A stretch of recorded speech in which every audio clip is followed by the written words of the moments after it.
Құтадығы білік ең алғаш әлемге 1825 жылы ғылыми журналдарда таныстырыла бастады.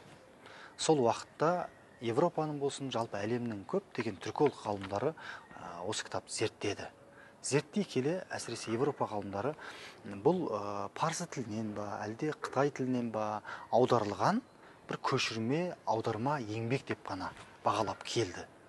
Кейін уақыт өте келе олар кітаптың ішін зерттей келе, ішіндегі мәтіндерді толық зерттеп таныса келе, бұл түркі мәдениетінің жемісі екенін толық мойындады. Неге? Ел басқаруда әлемде қалыптасып қалған белгілі бір стандарттар бар, әлемде қалыптасып қалған бір принциптер бар. Ал бұның ішінде түркі мәдениетінің жемісін көреміз.